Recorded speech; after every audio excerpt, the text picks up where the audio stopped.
Le projet Sans Images est né dans le cadre d'un collectif de cinéastes dont l'objet était de produire des films autour de questions politiques.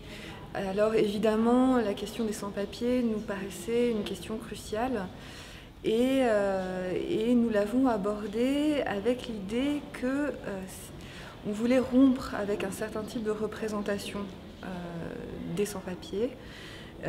Et ce qu'on voulait à tout prix éviter, c'était une forme de misérabilisme.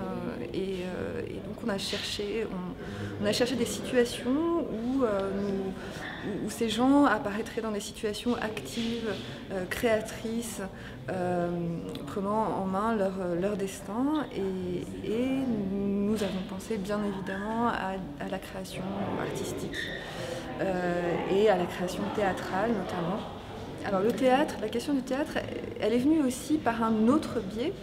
C'est que au tout début du projet, notre idée c'était que les sans-papiers c'était des invisibles, des invisibles de notre monde, des gens qui faisaient pleinement partie de notre société, mais qui n'avaient pas accès à la représentation. D'où le titre Sans Images. Et il est difficile et compliqué de réellement quantifier le nombre de sans-papiers en France. Ce que je peux dire sur la situation des sans-papiers en France, c'est la modification qu'a opéré le mouvement de grève des travailleurs sans-papiers. C'est que longtemps en France, les sans-papiers s'étaient assimilés complètement à des clandestins. Sans-papiers était le nom des clandestins en France. Et la grève des travailleurs sans-papiers qui est montrée aussi dans le film Sans Images, ça a été un moment clé dans l'histoire de la lutte des sans-papiers, puisque ça a été un moment où pour la première fois les sans-papiers n'étaient pas juste montrés comme les clandestins, des gens qui se cachaient, mais comme des travailleurs. Des travailleurs qui faisaient pleinement partie de la société, comme je le disais, des travailleurs que nous rencontrons tous les jours, qui construisent la société française au même titre que tous.